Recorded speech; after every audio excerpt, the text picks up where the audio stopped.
Shashulayim Shaloi Bar Chayni Bashulayim Adoina Shulayim Me'yelech Shashulayim Shaloi Me'yelech Shashulayim Shashulayim Shaloi Bar Chayni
Shalom, my dear friends.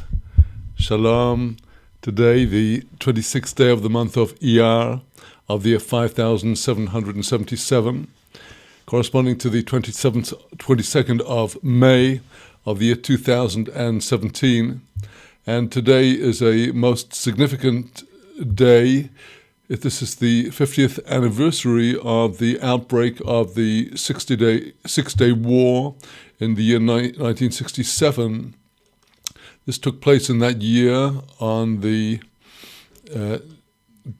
beginning of June, it was the actual day of the outbreak of the war, was the 5th of June, but owing to the ways that the Hebrew lunar calendar works with the solar calendar, that year the 5th of June was on the 26th of Iyar, and that is the date today, the 26th of the month of Iyar. That is just 50 years ago. At the time, I myself was aged 17 years old, and I do remember what it was like to be hearing about this war going on in the Middle East, thousands of miles away from the London area where I was. Subsequently, I married a woman who had grown up in Jerusalem and actually lived through the Six-Day War and heard many of these stories my wife has had to tell about what it was like in the bomb shelters while the sounds of active battle were raging all around, and the amazing elation of the recovery not only of Jerusalem, the holy city, but of extensive areas of the traditional heartlands of the people of Israel in Judea and Samaria, and the amazing conquest of territories in the so-called Golan and in the Sinai. And this was one of the momentous occasions of modern history that many of us have actually lived through, and we've been living with the consequences ever since. The feelings of euphoria later giving way to the devastation caused by the 1973 Yom Kippur War, the endless wrangling over what is to be with the extended Israel, with the nightmare years of the Oslo peace process. So this has been a most extraordinary 50 years that we mark today. And today here in the city of Jerusalem, we have a very important and honored guest, the President of the United States of America, Mr. Donald Trump, who was flown in today from Saudi Arabia on the second leg of a trip that takes him to the centers of the three religions that are at the center of the world, the religion of the Torah and its two sister derivative religions, Christianity and Islam. And this week grows in a crescendo of importance as we go through the anniversary of the death of the prophet Samuel later this week, followed on Friday by Rosh Chodesh Sivan. So these are very momentous days, and today in our studies we come to the most beautiful climax of the book of Job, one of the great heights of Torah literature, which we'll be covering today in our studies. So without further ado, let us now go into our studies of the book of Job, Sefer Iyov, chapter 31. Shalom. Today, the 26th day of the month of Iyar of the year 5777, corresponding to the 22nd of May of the year 2017. And today we come to study chapter 31 of the book of Job, Sefer Iyov, which is truly one of the heights of all the literature of the Tanakh, in which Job reaches the summation and the conclusion of his extensive discourse, his final closing discourse, which leaves his three companions with nothing more to say to him. And we've heard already in the previous chapters, in chapter 29, Job spoke about his days of greatness and influence and prestige, followed in the last chapter, chapter 30, with his lamenting the humiliation that he now suffers from the lowest of the low. But now in the summation, he is going in his own beautiful words to tell us exactly what he was, not in ideology, not in theory, not in belief, but in actual practice.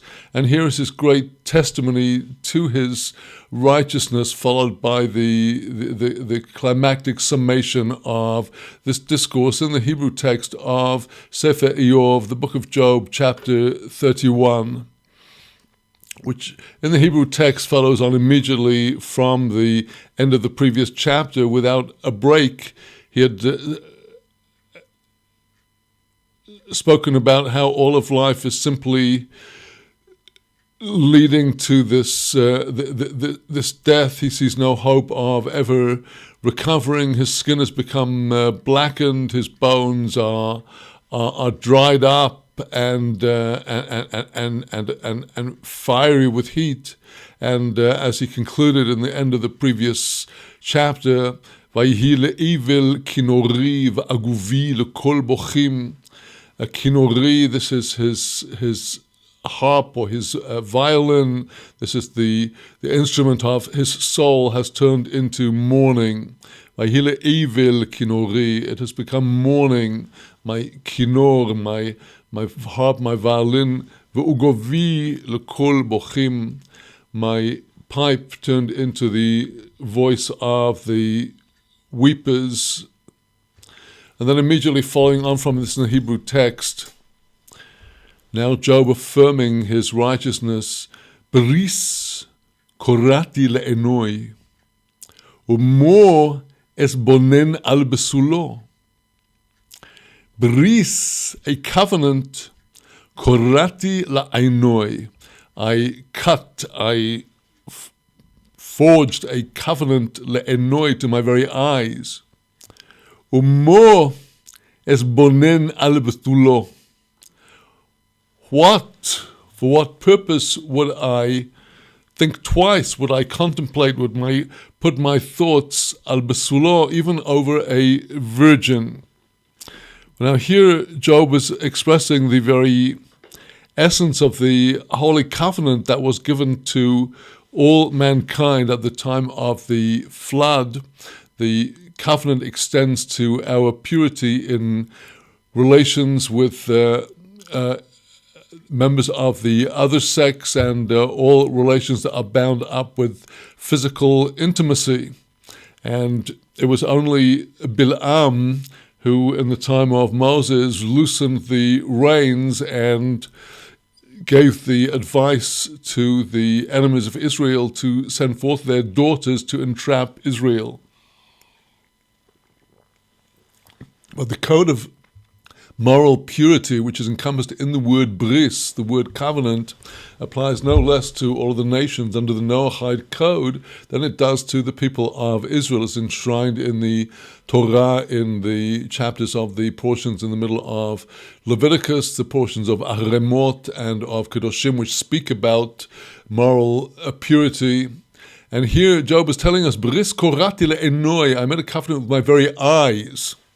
That is to say that he's setting forth to us his personal discipline over even his eyes, which in most people are roving all over the place looking at everything, but he controls his eyes. Why, he says, should he even think about betula, about a virgin for some illicit moral purpose? If he's not going to think about an unmarried girl, then he will certainly not think about a married woman. The prohibition of a married woman is equal to the Noahides as it is to the Torah of Israel, and he will not let him think even about a virgin and unmarried girl, and certainly not over a married woman. And he goes on, if he were to think about such a thing, if he were to stray into the realm of even entertaining thoughts of immoral activity, chelek Eloah mimo'al, v'nahalas Shaddai mimromim. What would be the share of God above? Mechelek Eloah mimo'al. What would be the share of God above? V'nahalas Shaddai mimromim, and the inheritance of Shaddai, the eternal, on the high places. That is to say, again, these two names of God that recur through almost all of the book of Job, Eloah and Shaddai, expressing these different aspects of God, Eloah, his Tiferet, his glory, and Shaddai, the purity of the covenant, the level of Yesod. How could he even entertain? What share would there be were he to entertain an untoward thought? What share would he have in God above? Halo id la'avol v'necher lepo'ale oven. Halo ed, is it not a disaster that awaits la'avol, to the avol, the person who is evil, the wicked and immoral and corrupt individual, as in the Hebrew word avlo, for corruption and wickedness. For necher, it is necher, a strangeness being cast outside, lefo'ale oven, to the workers of iniquity. So Job, explaining his inner conscience, the knowledge that the eye of God is upon him all the time, that always held him back from sin through his fear and awe of God. Halo hu yir'eh drochoi v'chol tzeodai yispor. Halo hu, is it not that he, God, yir'eh drochoi, he shall see my paths, v'chol tzeodai, all of my steps, yispor, he counts, he evaluates. Continuing on this theme, im holachti im shov vatahash al mirmo ragli. Im holachti, this is an expression of an oath to say I never did. If I were to have gone im shov, with the idle, with the empty, the worthless, vatahash al mirmo ragli, if my foot were to have hurried for treachery, vatahash, the verb from the word we have chish kal mehero, quickly, fast, vatahash, now in a verbal form, if my ragli, my foot, were to speed over treachery. Now the invocation of the curse, were he to have violated what he has said. This is his oath, which carries with it the sanction he puts upon himself fearlessly, because he knows that he is indeed innocent. He is swearing his innocence in these verses. If that were so, if he had done any of that, says Job, continuing now in verse 6, Yishkeleni v'mozenei tzedek V'yeda Eloah tumosi. Yishkeleni, let him weigh me. V'mozenei tzedek, in the scales of righteousness. V'yeda Eloah tumosi. And God will know my purity without blemish. And indeed, we saw at the outset of the whole book of Job, the opening verses, God indeed testified to the purity of Job. And this is what sharpens his question about the suffering of the righteous, that if, as we shall hear in the coming verses, he was so righteous, which he was, how could this suffering befall him? And until now, we have as yet heard no answer. And he swears again in this oath, Im tite ashuri mini hadorech v'achar enai holach libi uvachapai tovak me'um. Im tite, if there shall stray, ashuri, my steps, my setting forth, mini hadorech, from away from the path, Ve'achar einai, if after my eyes, holach libi, did my heart go, as we have in the third paragraph of the daily recited Shema, where we are told not to allow ourselves to go astray after our hearts, after our eyes, and after our hearts, because the eyes are the agents through which the temptations of the outside world are brought to the heart, but never did his heart go after his eyes. Uvachapai dovak meum, nor in my chaf, in the palm of my hand, did there ever stick dovak meum, anything, nothing ever stuck there from any form of bribe or corruption. Because he's continuing this oath. If his steps had strayed from the path, and if his eyes had gone after his heart, and if anything corrupt had been attached to the palm of his hand, again the invocation of the sanction, Ezre'o v'acher yuchil, v'tze'eto'ai yishoroshu. Ezre'o, then let me sow the seed, v'acher yuchil, and another shall eat of the harvest. V'tze'eto'ai yishoroshu, my descendants, let them be uprooted. Again, continuing with his moral purity. Im nifto libi al isho ve'al pesach ra'i orovti.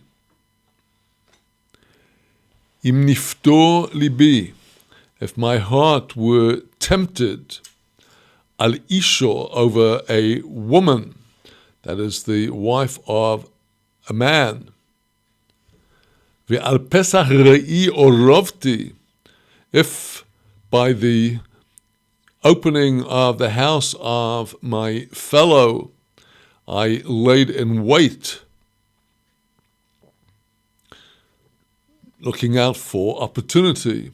If that was so, again, invocation of the sanction of his oath and his curse, titahan la'acher ishti, ve'oleho yichre'un acherin. Titchan la'acher ishti, let ishti, my wife, titchan, grind, le'acher, for another. Ve'oleho, upon her, yichre'un, shall bend down, acherin, others. Here the language is highly charged, and the allusions are to his wife having to serve the sexual appetites of others. This is the allusion here of the concept of the grinding that carries erotic overtones, and likewise, oleho yichrun achirin, the others will yichrun. Well, the kera is the upper part of the leg, and it is this that would obviously be involved in this degree of intimacy. In both cases, the curse is involving acher, that is, Job is so confident of his holiness that he can afford to bring down the sanction were he to have violated what he is saying. He's really swearing to us with these very severe sanctions about the worst things that could happen, with the word acher carrying the illusion of the evil one, the angel of death, and acherin, which is a Hebrew form the same as would be with the final em acherim. It's one and the same. Acherin is more an Aramaic sort of ending, but it's the same, also referring to the other forces, the unholy forces.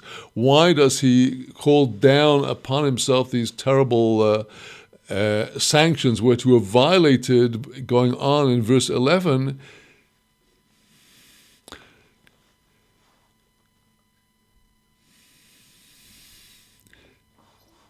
So here the keri is ki hi zimu v'hu ovoin pelilim.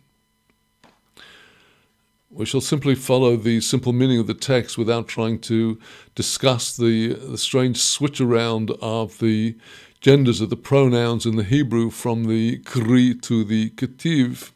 But in either case, we would say in English, it is it, the subject. We do not in English use for abstracts, a male or female, but he's saying he zimor.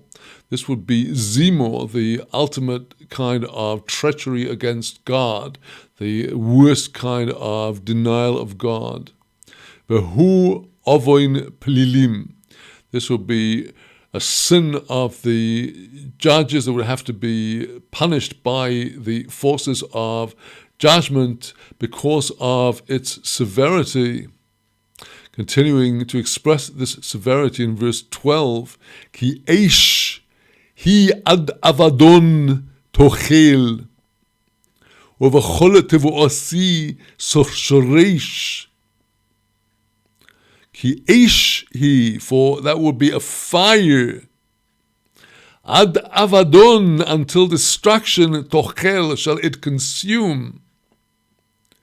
Uvachol tevuosi seshoresh, and in all of my produce, whatever I might have harvested, to shoresh, let it uprooted, this terrible destructive fire unleashed by the fires of immorality. So here we have very clearly expressed an idea of shmirat habrit, the guarding of the covenant, which is the subject of the introductory word of this chapter, verse 1 of chapter 31, Beris korati le'enai, I cut a covenant with my eyes. All this is an expression of that same covenant which is the foundation of the holiness of Israel, that of moral purity, from which Job affirms here and attests that he never strayed. And with the Kabbalistic overtones of the identification of Job with the soul of Terach that had to be reincarnated to atone for the relations that Terach, father of Abraham, had with his wife when she was in a state of need or impurity. So here Job is testifying that in this incarnation he was completely purified. And now in the coming words, which are an affirmation of Job's embrace of the absolute equality of all of God's creations, he goes on in verse 13, Im emas mishpat avdi va'amosi berivom imodi. Again, entering into an oath, if I were to have despised mishpat avdi, the case of my servant, va'amosi, and of my handmaiden, berivom imodi, in their striving with me, where the household servants have their complaints against the master of the house, being worked too hard and other things. If I were ever, because of my superior position as their master, if I were to despise the justice of their case, he's saying, I never ever did such a thing. Here, this verse is mentioned, alluded to in Maimonides' code of Torah law, the Mishnah Torah, in the section of the laws of avadim, of slaves, where at the very end of that section of the laws he says that every true master should indeed hear the complaints of those who serve him in the way that Job did. Here Job's affirmation of never having exploited his superior social position to the detriment of those who were to serve him, which cannot be said of the wealthy and the powerful across the world in all subsequent history. And Job now bringing these very beautiful words which should hit at the conscience of every person when looking at others and judging others. Umo e'eseh ki yokum il v'chi yifkod mo ashivenu. What should I do had I violated the rights of others? Kiyokum el, when God shall arise in judgment against me, what will I do then?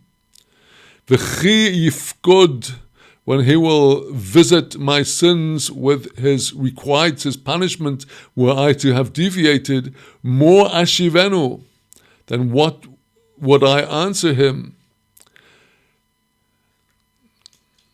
Again, Job's profound fear of God and his consciousness of the ultimate equality in God's eyes of all of God's creatures, each one individually, in this coming verse with its tremendous beauty and importance.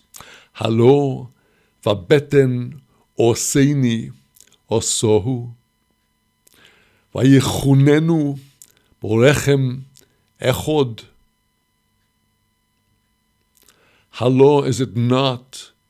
Vabeten, in the womb, in the belly, oseni, of the one that made me. Osohu, that he made him my servant.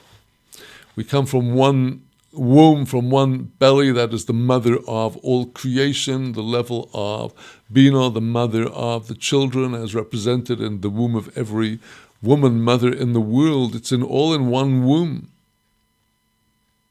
Vayichunenu, he founded us, he formed us, borechem echod, in the womb that is one, that is the womb of God's unity. It's all from one source. So having spoken about the servants over whom he could have lorded it and never did, he now turns to his relations to the lowly and the needy.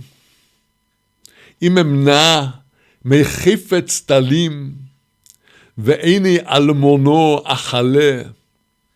Again, this form of the oath, invoking the curses were to have violated what he affirms now. Imemna, if I were to desist, to withhold, mechifetz dalim, from the desire of the dalim, the poor. Ve'eni almono, if the eyes of the widow, achale, I will weary by withholding what they need and hope for. Ve'oichal piti levadi, ve'lo ochal yosom mimeno. And if I had eaten ve'ochal piti, if I ate my morsel, my pat, my bread, levadi, all alone, without sharing it, velo ochal yotom mimeno, and the yatom, the orphan, did not eat of my bread, sharing from my table. Job affirming his compassion for the poor, for the widows, for the orphans, and for all of the needy.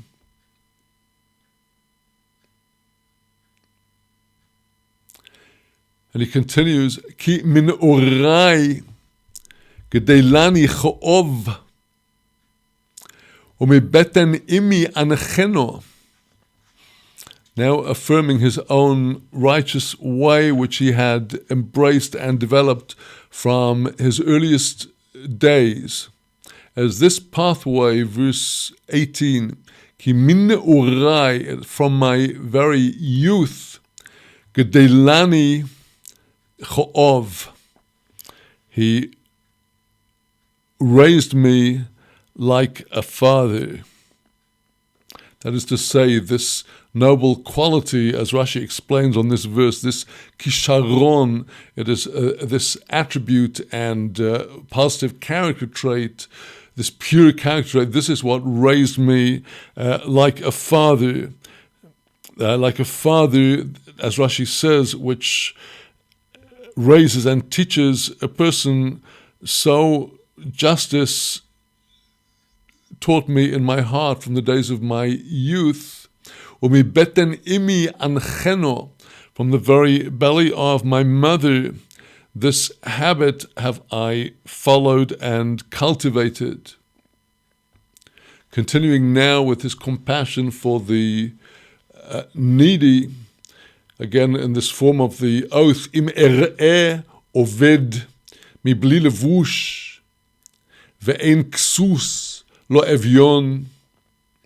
Im er'eh oved, if I saw a person lost, down and out, mibli levush, without a garment, ve'en ksus lo evyon, and there is no covering to the needy. Im lo virechuni chalotzov, umigiz kavosai ishamum. Im lo virechuni, if it is not that they blessed me. Who blessed me? Halotzov, his loins that I saw to be covered with garments. Those loins would bless me because he did do all of this. Umigiz kavosai ischamom, from the shearings of my sheep would he be warmed up. Now, continuing with his refusal to use his position of power and influence to lord it over others. Verse 21. Im hanifoisi al yosom yodi, ki er'e vashar ezrosi. Im hanifoisi, if I were to raise up and wave al yosom over the orphan yodi, my hand. I never waved my hand abusively and provocatively and dismissing the poor orphan. Ki er'e vashar, before, when I saw in the gate Ezrosi, my help, the helpers that could have allowed me to get away with crushing the orphans and sending them away empty-handed. I never ever did this, said Job, and he affirms this with now the sanction of his solemn oath. If he had done any of the above, verse 22, Kesifi mishichmo sipol ve'ezro'i mikono sishover. Kesifi mi shichmo. The katef is the shoulder, and the shichmo is the place where the upper arm is joined to the shoulder. So he is asking that that my shoulder fall out from its connection with the arm, that his arm will become useless. Ve'ezro'i mikono sishover. The ezro'i, that is the zro'ah, that is the forearm, mikone sishover, shall be broken away from the kaneh. The kaneh is the bone of the arm that is like a long reed. So he is thereby, had he ever waved his hand against the orphan, he is, if he had withheld from the needy, the naked, their clothes, and any of the other things that he had invoked, he has now called upon himself that curse if he had violated any of the above, and he affirms, no, he never did.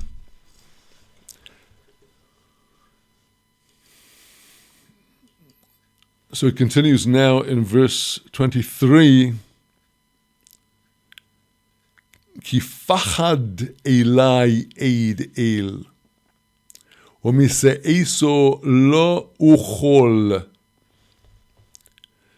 Ki fachad, for terror, elai, for me, would be the eid el, the catastrophe, the disaster, the destruction sent by God to the wicked. This was Job's fear of God, based on his fear not only of the exaltedness of God, but of his fear of God's power to punish through his attribute of gevurah, of strength and power.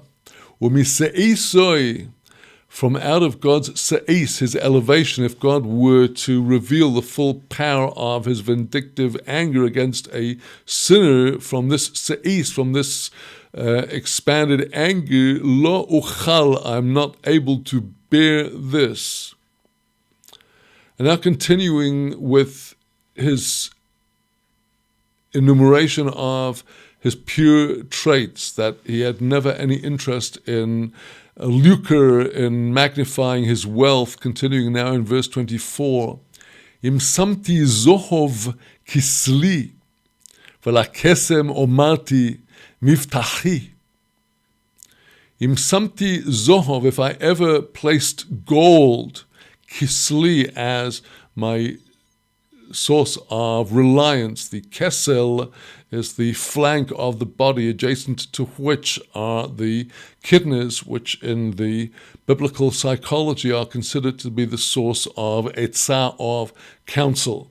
And Job here is affirming that he never placed his counsel for success in acquiring gold. Like kesem, also to kesem, which is a variety of pure gold. If he ever said, if I ever said, Omarti mivtachi, this is my trust, this is what I depend upon.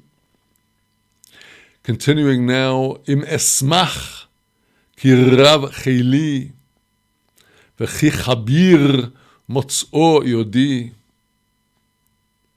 Im esmach, if ever I were to have rejoiced, ki rav cheli, for very great is my power, my chil, my material wealth. V'chi kabir motz'o yodi, that yadi, my hand, motz'o, found and attained kabir, mightiness. So he has explained his being so far from the lust for wealth and for immorality. Now goes on in verse 26 to his complete separation from any possible thoughts of paganism. Verse 26, im er'eh or ki yohil v'yoreach yokor holech.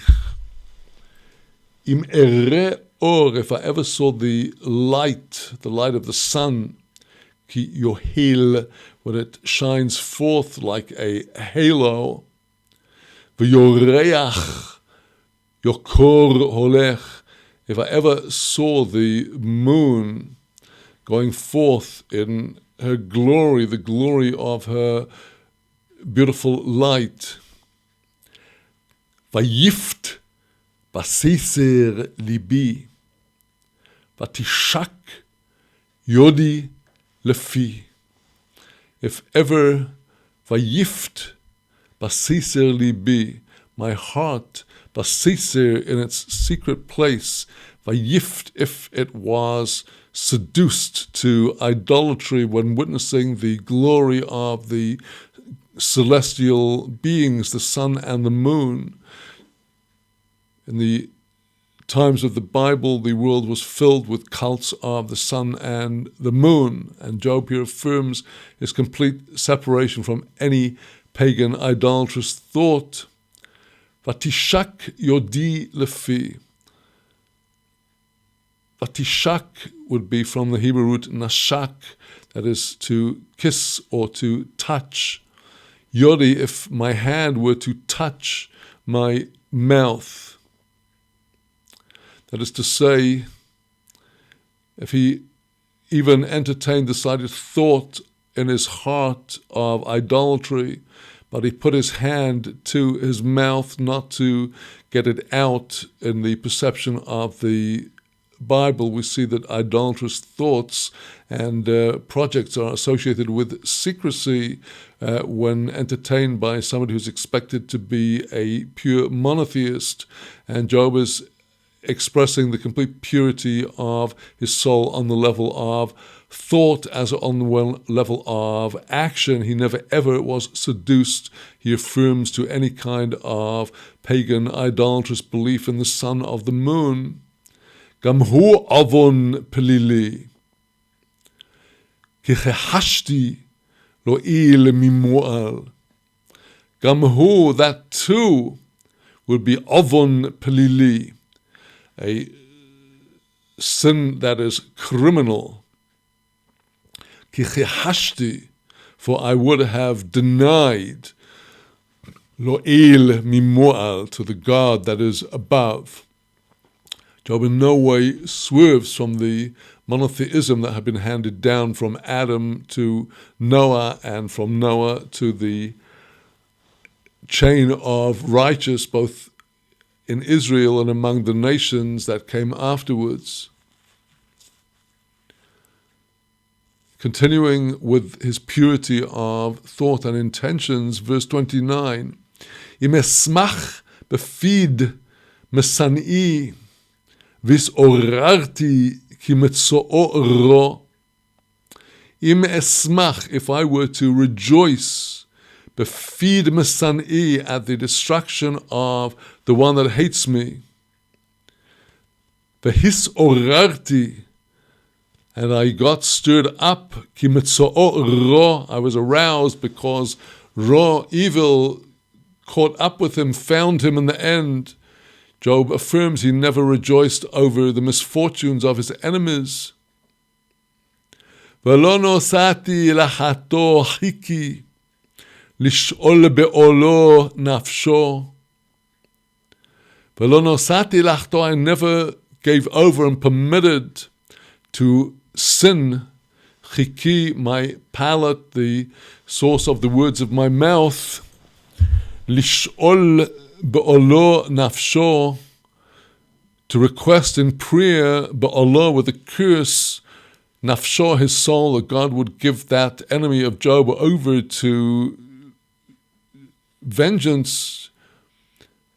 Job never ever strayed into this according to his affirmation here. Im lo amaru mesei oholi, mi tein mi besoro lo nisbo. A very amazing verse here, Job testifying to the anger which his own righteous ways evoked in the very attendants in his tent. Im lo amru mesei oholi, if they did not say those people of my tent, mi yiten mi besora, who would give of Job's flesh, lo nispo, we'd never be satisfied, we'd never get enough of eating him all up in vengeance for the excessive demands he puts upon us in order to follow his righteous ways. Job was willing to endure the anger of those around him and their frustration with his righteousness in order to pursue his own righteousness. As now he enumerates in verse 32, Bachutz lo yolin gir, delosai lo orach, eftoch. Bachutz, outside my walls, outside my house, lo yolin gir, the stranger will never have to bed down outside. He will always find a place by me. Delosai, my doors, lo orach, to the traveler, eftach, I would bring open, make open. Im kisisi ke odom peshooi, litmon bahubi avoni. Im kisisi ke odom peshooi, if I ever covered over, like Adam, like a person, my sins, litmon bachubi avoni, litmon, to hide away, bachubi, in my hiding, avoni, my sin. Litchabe in Hebrew until today is to hide away, and here we have a link also with a text in Genesis chapter 3, where Adam, after eating from the fruit of the tree of knowledge of evil, when God calls to him and says, where are you? He says that he feared, I hid myself away. And when God asked him, why did you do this? He said, well, my wife gave it to me to eat. And he tried to shirk the responsibility. And Job here is saying the opposite. I never tried to cover over my own iniquities. I did not try to pretend that I was not guilty. Litman, to bury bechubi, in my hiding away from them, my transgressions. And now, continuing in verse 34, Ki e'erotz hamon rabo, uvuz mishpachos yechiteni, vo edom lo eitzei fosach. Here Job is coming to the climax of all his complaints about what has happened to him in his downfall, before he comes to the summation, the concluding verses.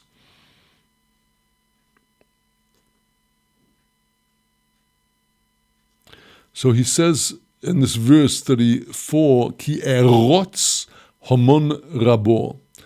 When I would rule over and break and subdue hamon rabo, the great multitude. That was what he used to do at the beginning when he was in his position of authority and influence. And now in contrast with that, uvuz mishpachos yechiteni, but now vuz mishpachos, the very most reprehensible and degraded and depraved of all of the families, yechiteni, this most lowly, now is putting fear and terror into me. Vo'edom, I am crushed into silence. Lo eitze fosach, I cannot get out of the exit. Here Job is trapped in this absolute dire situation. The Buz Mishpachos, Rashi in his comment on this verse associates this with the custom, the Chaldees we see at the beginning of the book with the successive disasters, that these marauders were the ones that were against him, and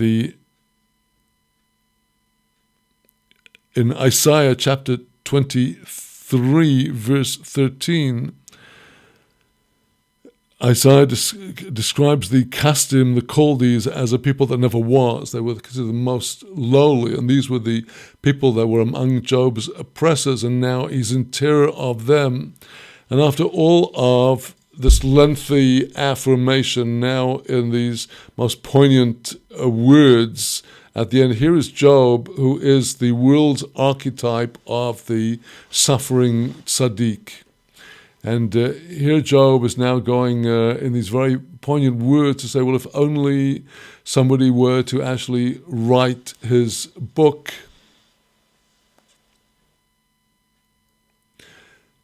Verse 35.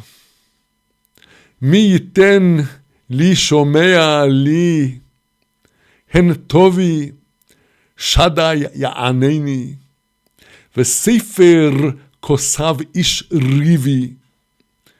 Mi yiten, who will give li to me, shomea li, somebody that is going to listen to me. Here the repeated word li, shomea li. I need for me a person that is willing to listen to me, to hear what I am saying, to hear what Job has been saying throughout this book, protesting his innocence and raising the unfathomable riddle of why does the innocent suffer.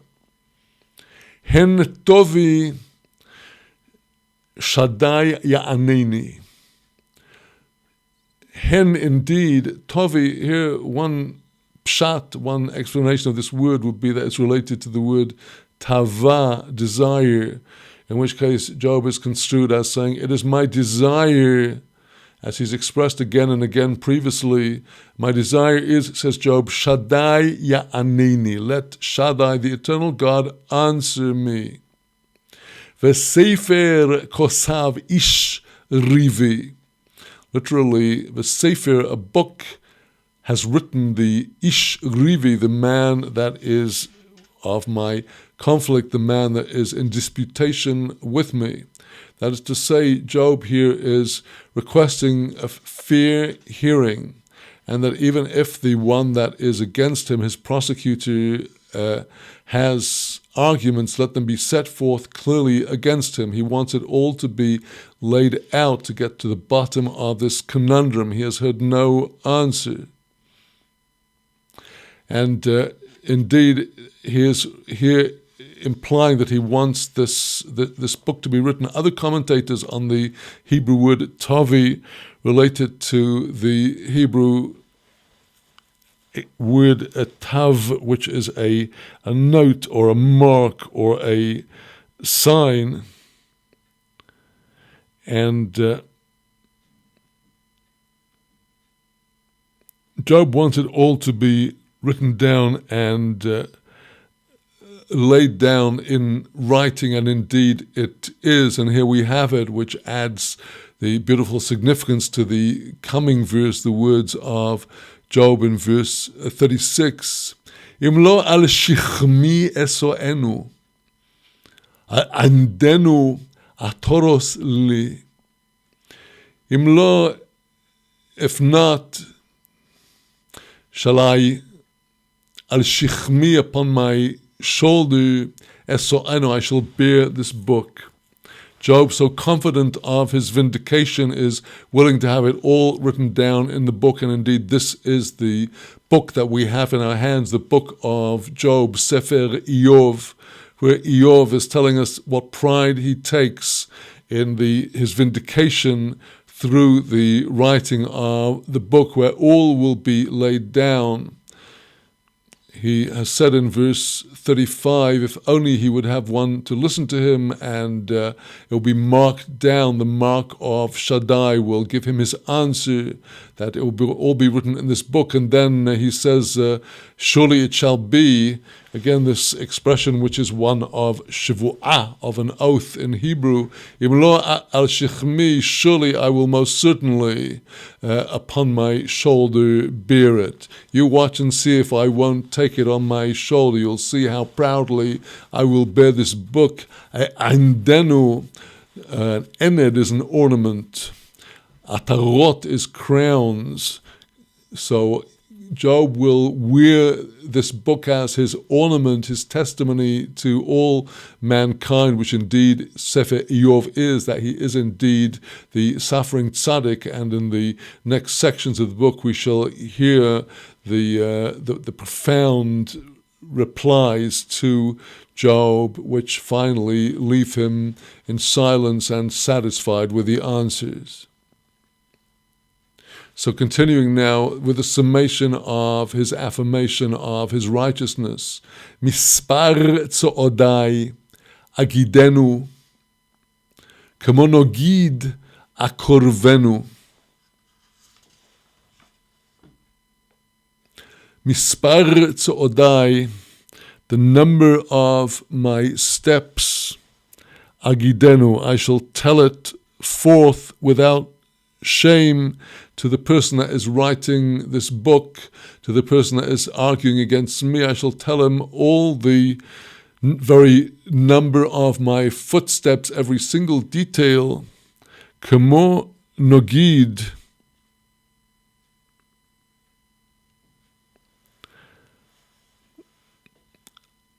akorvenu.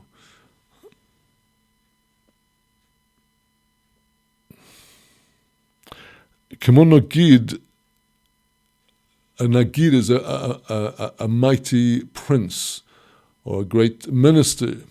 Akorvenu, I shall draw him close to me as a friend.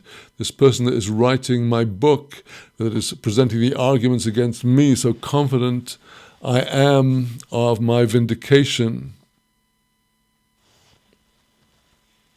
And now it's tremendously a beautiful and moving final summation. Imolai ad mosi siza'ok, v'yahad tolomeho yivkoyun. Imolai, if upon me, ad mosi, my earth, tiz'ok, shall cry forth, protesting my innocence. Was it ever that my land cried out against me, that I violated my soil and my land? V'yachad telomeho yivkoyun. Yachad, together, telomeho, the furrows in the field, yivkoyun, would they ever weep? Im koicho ochalti v'li kosef, v'nefesh be'oleho hipachti.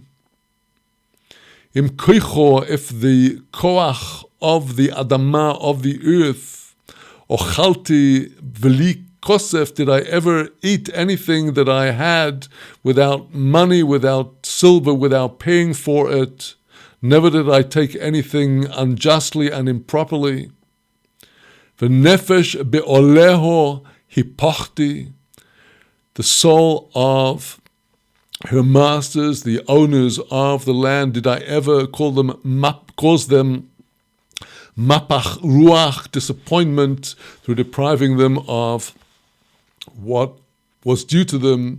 Im koicho, if I did any of the above, im olai admosi sizok, if it were that my land would cry out against my corrupt way with her, if the pharaohs will weep, if I ever ate from the power of the earth without silver, if I ever caused sorrow and anguish to the owners of the land, if so, tachas chito yitze hoach, v'sachas so'oiro avosho, tamu divrei Iyov. Verse 40, evoking perhaps God's curse to Adam, tachas chito, in place of chito huit, yetze hoach, let come forth the spiky weeds. V'sachas so'oiro vosho, in place of the so'oiro, the barley, v'osho, let come forth this very inferior grade, invoking indeed the curse of Adam upon himself if he had ever violated any of the extraordinary ethical code that he set himself from his childhood. Tamu divrei Iyov, now are completed the words of Iyov. Although we shall hear him very briefly in the ensuing sections of the book, essentially Job has said his piece in this incredibly eloquent and poignant section.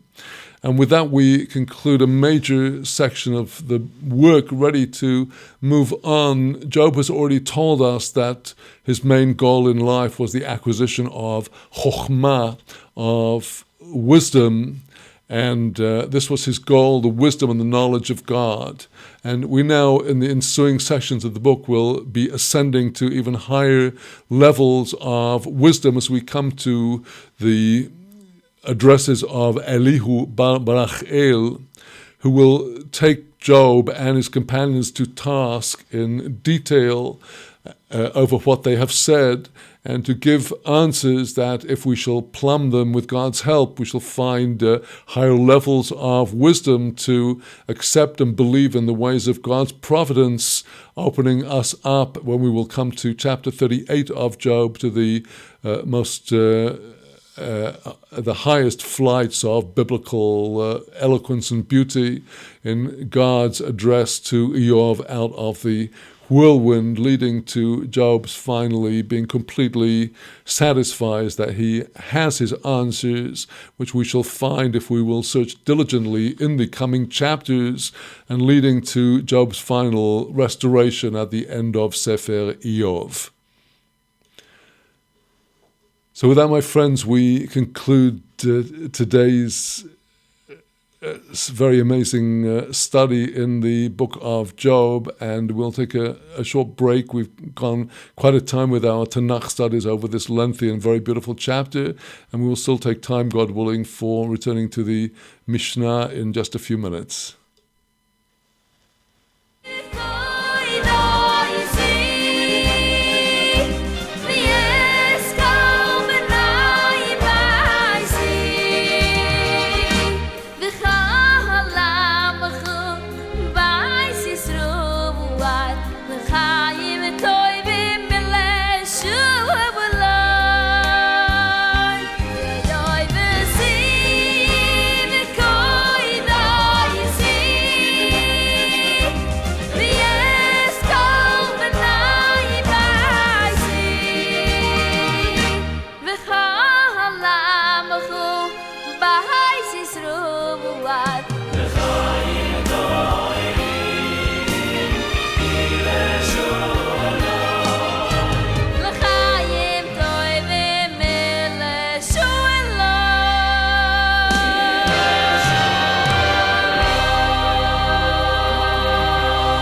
Shabbos, go boydes. Shabbos, Shabbos, go boydes. Shabbos, Shabbos, go yedes. Oy vay, Shabbos, Shabbos, go yedes. Shabbos, Shabbos, go boydes. Shabbos, Shabbos, go boydes. Shayli Shabbos. Shabbos, Shabbos, Kodesh. Shabbos, Kodesh. Shabbos, Kodesh. Shabbos, Shabbos, Kodesh. Lay, lay, la, lay, lay, lay, la. La, la, la, la, lay, lay, lay, lay, la. La, la, la, la, lay, lay, lay, lay, la. Shabbos, Kodesh.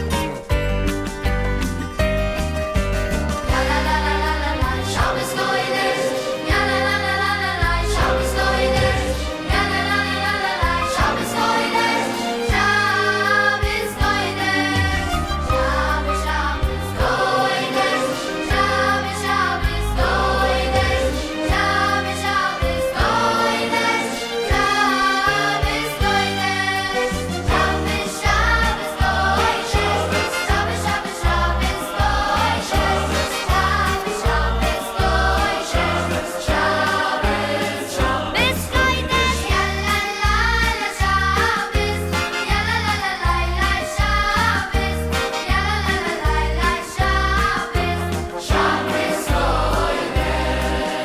Oy vay, Shabbos, Shabbos Kodesh, Shabbos, Shabbos Kodesh, Shabbos, Shabbos Kodesh, Shabbos Kodesh. Oy vay, Shabbos, Shabbos Kodesh, Shabbos, Shabbos Kodesh, Shabbos, Shabbos Kodesh, Heilige Shabbos. Lay, lay, la, lay, lay, la. La, la, la, la, lay, lay, lay, lay, la. La, la, la, la, lay, lay, lay, lay, la. Shabbos, Shabbos, Kodesh. Lay, lay, la, lay, lay, la. La, la, la, la, lay, lay, lay, lay, la. La, la, la, la, lay, lay, lay, lay, la. Shabbos, Kodesh. Shabbos, Kodesh. Shabbos, Kodesh.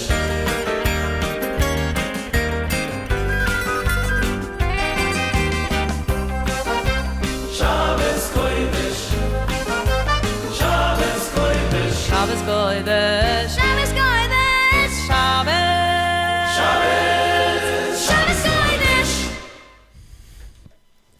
Well, my dear friends, let us now come back to our studies today, and we go on with our studies in the Holy Mishnah, continuing now in Tractate Shabbat, chapter 16, the chapter of Kol Kitvei HaKodesh, and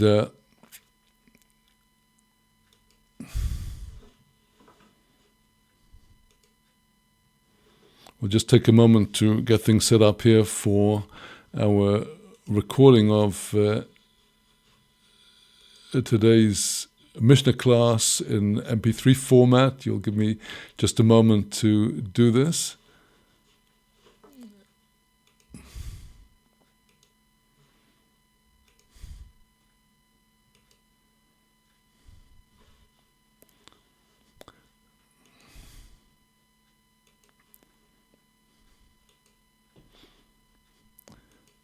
Shalom, today the 26th day of the month of Iyar of the year 5777, corresponding to the 22nd of May of the year 2017. We continue now in our studies in Masechet Shabbat, Tractate Shabbat, in chapter 16, continuing from where we left off after the end of the second Mishnah, which was speaking about the very important subject of what may one do in the case of a fire that is endangering one's property that's broken out on the Shabbat, where if there is absolutely no threat and danger to human life, it is not permitted to extinguish the fire. And although it is permitted to save certain items from the congregation that are needed for the Shabbat, it is not permitted to put out the fire because of the prohibition of the labor of mechabeh, the opposite of kindling, that is extinguishing, one of the 39 labors, and because of the likelihood that a person will be so confused in the turbulence of trying to rescue things from fire, the sages also put limitations on how much could be taken out of the conflagration to save it and under what circumstances.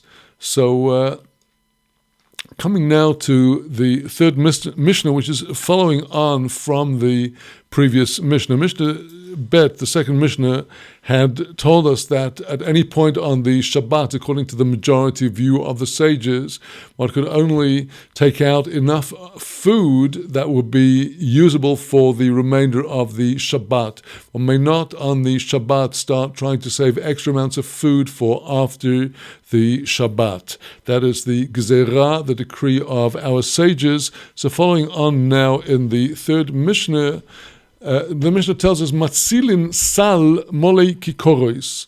One will be able to save a basket that was full of loaves of bread. Although we heard in the previous Mishnah that you could only take out food sufficient for the 3 meals of Shabbat if the fire was on Friday night before the first meal, if it broke out on Saturday morning before the consumption of the second meal, you could take out enough food for the 2 remaining meals. It was on Saturday afternoon before the third meal, you could only save food for 1 meal. But our Mishnah comes to qualify if one had a whole lot of loaves in 1 basket. You may take that 1 basket out. Even so, there may be enough for 100 meals. A Mishnaic exaggeration in the style of the Mishnah. Even so, since it's all in 1 great basket and requires no extra effort to carry it out because it's all can be done in 1 go, you may do that. Ve'igul shel develo, the same with an igul, a circle of develo. Develo are dried figs. This was a standard form of sweet nutrition for the people of biblical and Mishnaic Israel.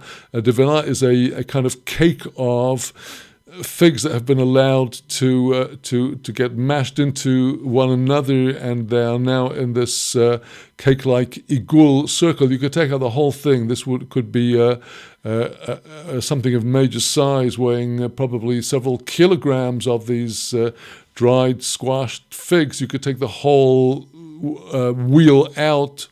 The chovis shel yayin, likewise a barrel of wine. The owner of the house could say to other people, Bo v'hatzilu lochem, come and save for yourselves. Now let us note carefully the exact expression that he uses here, Bo v'hatzilu lochem, come and save for yourselves. He is telling them that actually, if they will do what he's requesting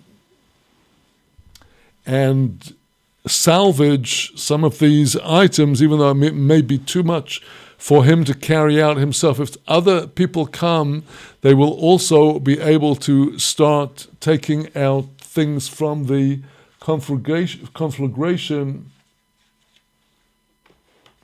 And the Mishnah continues, Ve'im hoyu pikrin, if they were smart, if they were astute, if they were sharp, oisin imoy cheshboin achar haShabbos, they could make with him a calculation after the Shabbat. We are here in this Mishnah dealing with the intricacies of whether one may perform on Shabbat a labor that is not one of the forbidden labors of Shabbat. But if one could do tasks on the Shabbat which are not intrinsically forbidden, and if one could receive, and under what circumstances can one receive some reward for what one has done. So to follow through these intricacies,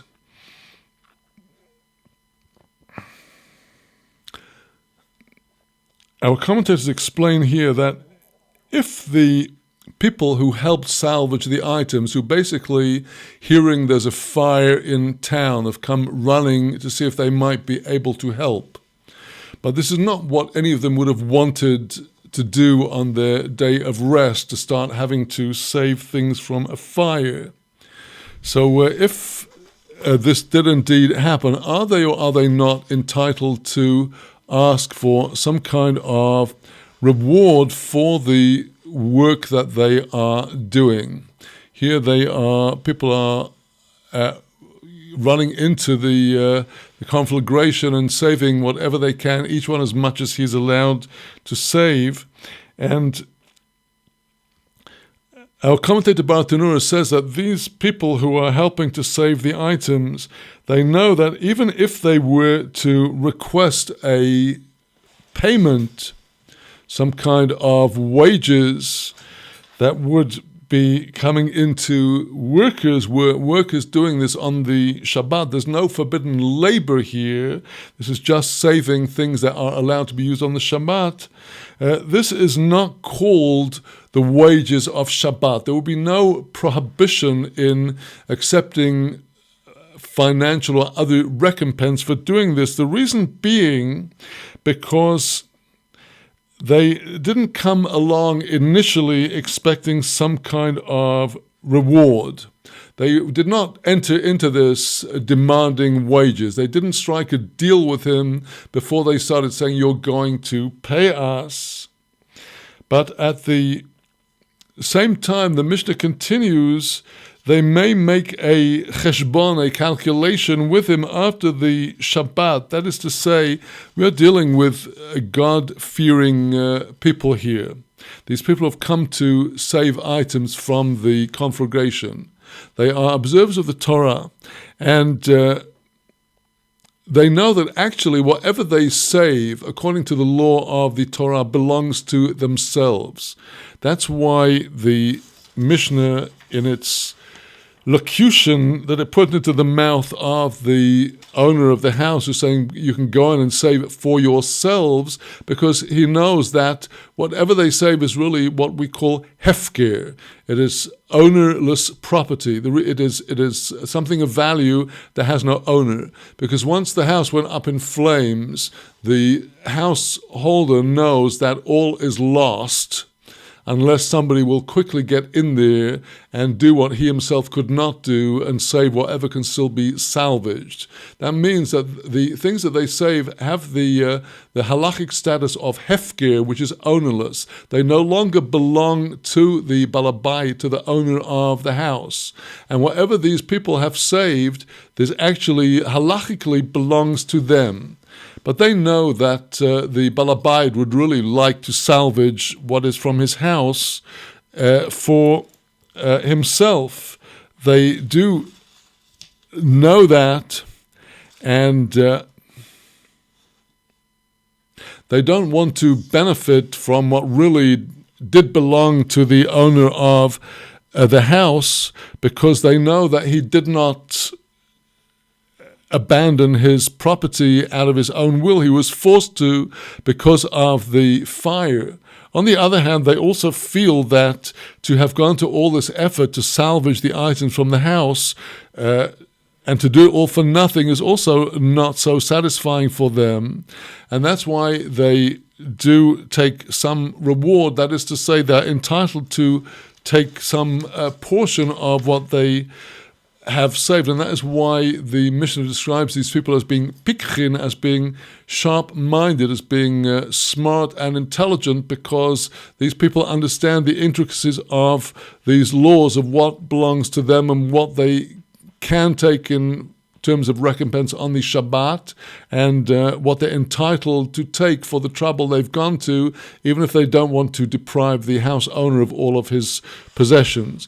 Continuing now with what may be saved from the conflagration, we've already learned about the laws of where you can take food out to what place. We already had the discussion about the status of the courtyard, that food may be taken from a burning conflagration out to salvage it. So our Mishnah in the end of chapter 3 raises this issue: this food that has been saved from the conflagration by the various people, to where can they take all of this out? Answers the Mishnah, maybe taken out only to a yard that is with an eruv joined to the Reshut HaYochid, the private domain in which the conflagration has taken place. According to the first opinion in the Mishnah, the more stringent opinion, they will not allow the people to take all of these salvaged items out into the mavoi, the alleyway, if the alleyway had not had an eruv with the chatzer, the yard adjacent to the house in which the conflagration took place. Only if the yard and the house were joined together as one domain through an eruv prior to the Shabbat, then the food could be taken out of this chatzer. That is the more stringent opinion. The opinion of Ben Beseiro, the second opinion in this part of the Mishnah, Ben Beseiro oimer af l'she'ena ma'oreves. More lenient, you could even take the food out to an adjacent yard where there was no eruv. The eruv, joining of two domains to make them technically one, is an institute of the sages, instituted by the court of King Solomon, as put forth in our Talmud. The whole concept of the eruv came from the court of King Solomon, so it is rabbinical enactment. But technically, according to the strict line of Torah law, even a chatzer she'enam of reves, even a yard which had no eruv with the yard where the conflagration took place, would actually still be reshut yachid. It's permitted, according to the strict line of the Torah, even without an eruv, to carry from one reshut yachid to the adjacent reshut yachid. And here Ben Beteira is saying, let us put aside the rabbinical enactment requiring an eruv for the sake of salvaging some of the food on the Shabbat. We're now continuing with what may be salvaged from a conflagration on Shabbat, ulasham, to the same court, depending on the ruling in the previous Mishnah of whether it is a yard with an eruv or without an eruv. Ulasham moitzi kol kelei tashmishoy. Out there, the person could carry all of the kalim, all of the utensils that he is using on the Shabbat. That is to say, all of his permitted Shabbos items. We shall be seeing in the coming chapter that there are many items like professional tools that may not be handled on the Shabbat, and nor may they be saved from the conflagration. It's only the things that the person is actually going to be able to use on the Shabbat. And continuing, the Mishnah says, "V'loivesh kol mashe yochol lilboish." The person may wear everything he could put on in terms of clothing, just as much as he could wear. V'oitiv kol mashe yochol la'atof. He swathes himself as we swathe ourselves in our talit. He swathes himself in anything that he's capable of garbing himself with.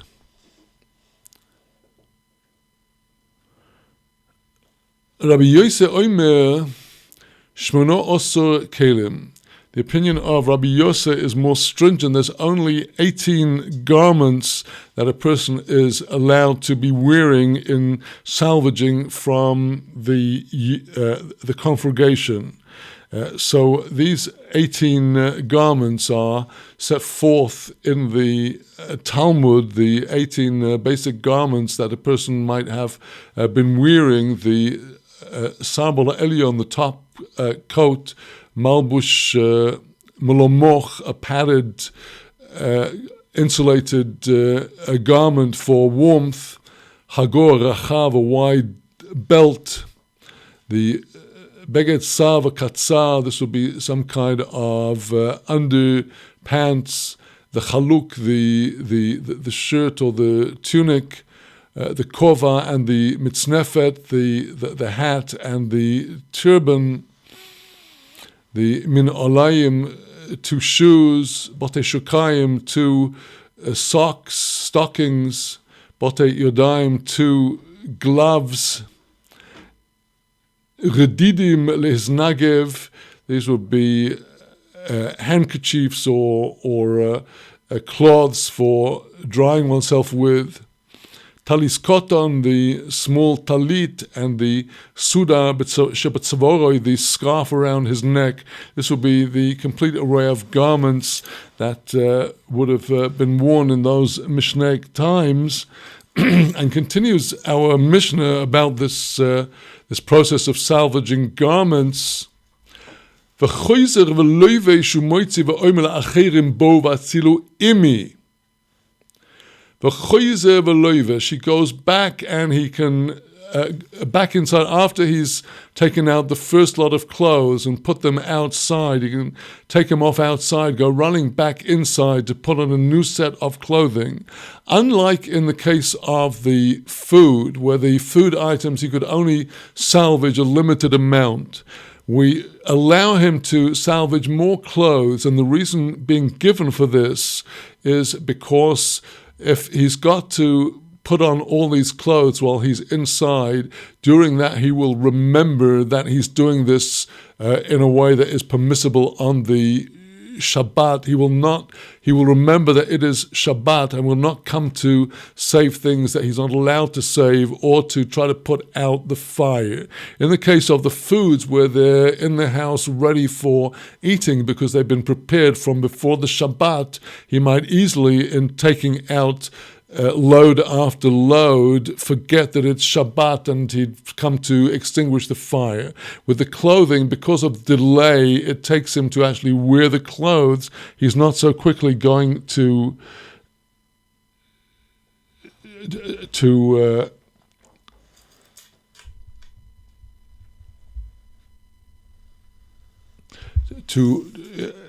he's not going to forget that it's Shabbat. Well, now here we see in our Mishnah that the locution that he uses when it comes to telling others to help him salvage the clothes is Bo v'hatzilu imi.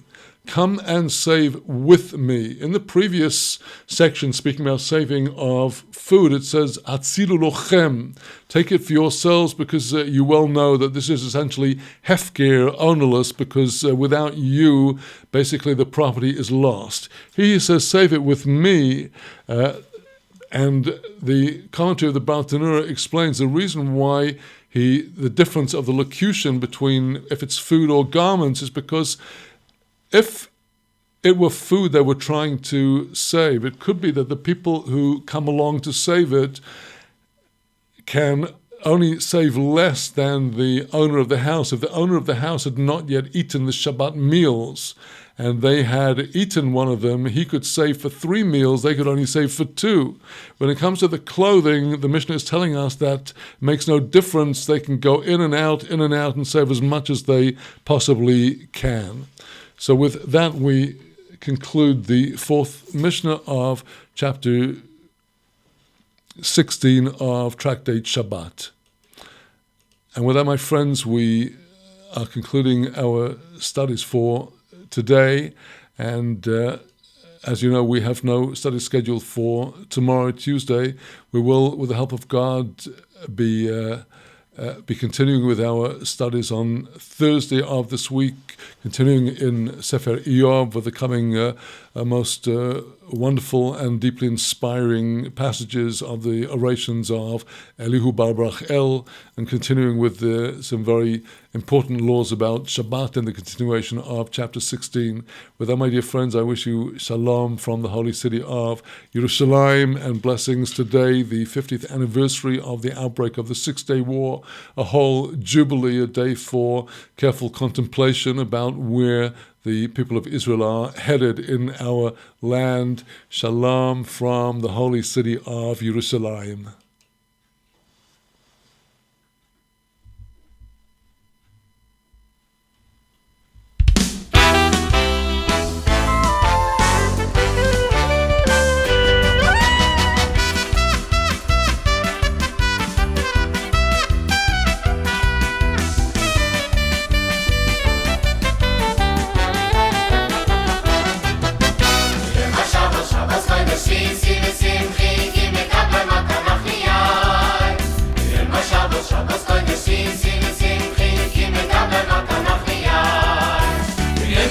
Shabbos kodesh si v'simchi ki mekabel matanach liyai. Liyom Shabbos Shabbos kodesh si v'simchi ki mekabel matanach liyai. Shabbos Shabbos kodesh si v'simchi ki mekabel matanach liyai. Shabbos Shabbos kodesh si v'simchi ki mekabel matanach liyai.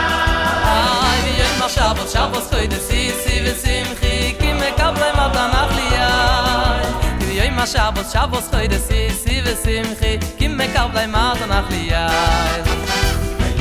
Hey la la la la la la la, hey la la la la la la la la la.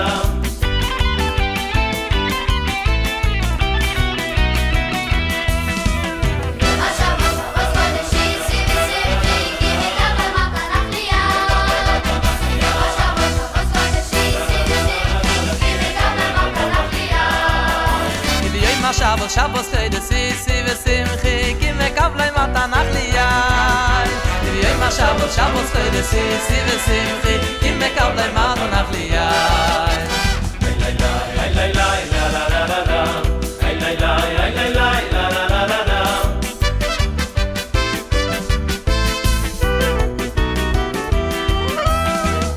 Oy Shabbos, oy Shabbos, oy Shabbos kodesh.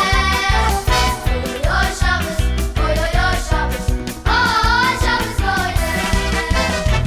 Yoy Shabbos, yoy Shabbos, yoy Shabbos kodesh.